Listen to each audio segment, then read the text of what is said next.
ये बात है साल 2008 से पहले की। तब आज की तरह स्मार्टफोन वाली दुनिया नहीं थी। लोग टीवी देखकर अपना समय बिताया करते थे। Indian dads news channels, Indian moms सास बहू वाले टीवी सीरियल और हम जैसे बच्चे कार्टून चैनल्स पर कार्टून्स देखा करते थे।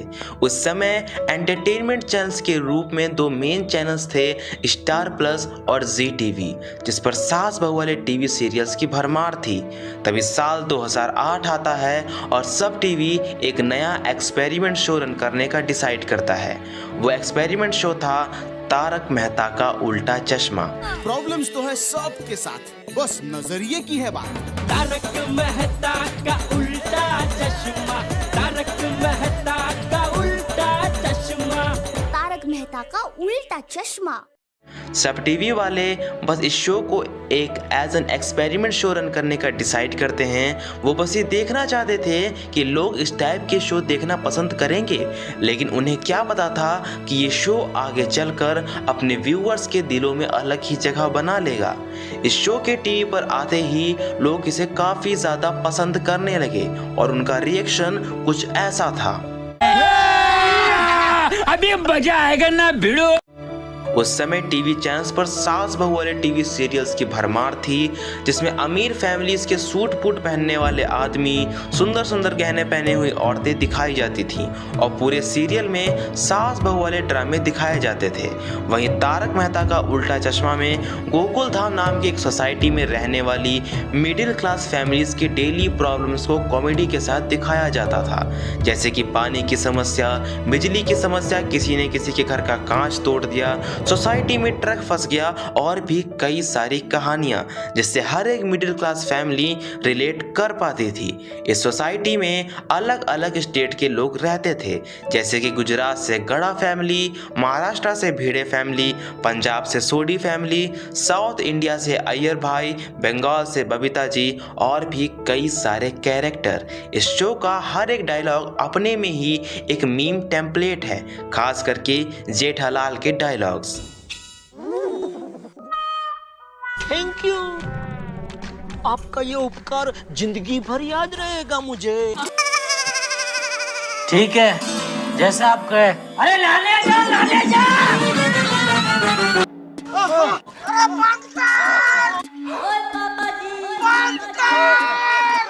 सोसाइटी में रहने वाले सभी लोगों की अपनी अलग ही पर्सनालिटी है, लेकिन जो बात इस शो के पुराने एपिसोड्स में थी वो आज के टाइम आने वाले नए एपिसोड्स में नहीं रह गई है। पहले के एपिसोड्स ज़्यादा फनी और ज़्यादा रिलेटेबल हुआ करते थे। कोई ज़्यादा ज्ञान नहीं देता था, सभी फनी वे में प्रॉब्लम्स को सॉल्व करते थे और फिर उससे कुछ सीख लेते थे। लेकिन आज के एपिसोड्स में जेठालाल को छोड़कर किसी के फनी डायलॉग रह ही नहीं गए हैं। सभी अपना अपना ज्ञान दिया करते हैं, खास करके चंपक चाचा और तारक मेहता का कैरेक्टर तो ज्ञान का भंडार हो गया है। बात तो सही है।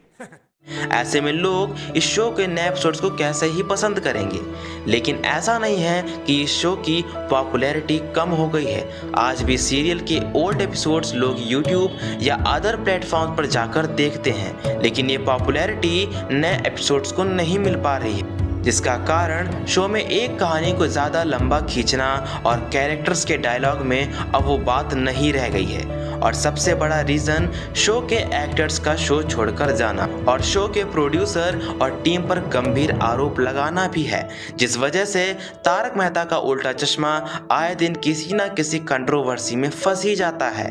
इसकी शुरुआत तब होती है जब दयाबेन, सोडी और टप्पू जैसे कैरेक्टर के एक्टर्स बिना किसी रीज़न के शो छोड़ देते हैं।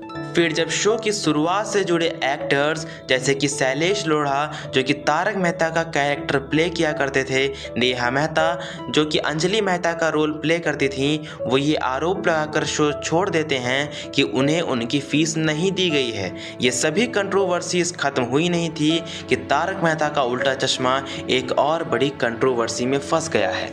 शो में मिसेस सोडी का कैरेक्टर प्ले करने वाली जेनिफर मिस्त्री ने असित मोदी समेत 3 लोगों लोगों पर सेक्सुअल हैरेसमेंट का आरोप लगाया है। ये कंट्रोवर्सी शांत हुई नहीं थी कि शो में बावरी का रोल प्ले कर चुकी मोनिका भदौरिया ने कई सारे आरोप लगाकर शो और उसके क्रिएटर्स को मुसीबत में डाल दिया है। उन्होंने एक इंटरव्यू में बताया कि शो के सेट पर एक्टर्स के साथ सही बिहेवियर नहीं किया जाता है, एक्टर्स की फीस टाइम पर नहीं दी जाती है। उन्होंने और भी कई सारे गंभीर आरोप लगाए।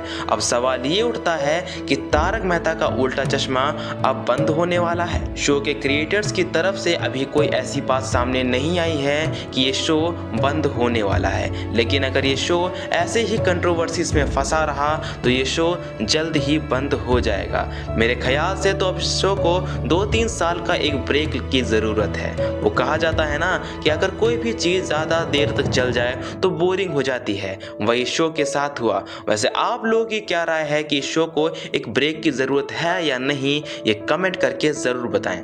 बाकी वीडियो अच्छा लगा हो तो लाइक और शेयर करना बिल्कुल ना भूलें और अपने बचपन को याद करने के लिए हमारे इस चैनल को सब्सक्राइब कर लें और बेल नोटिफिकेशन ऑन कर लें। मैं मिलूंगा नेक्स्ट वीडियो में फिर, तब तक के लिए जय हिंद।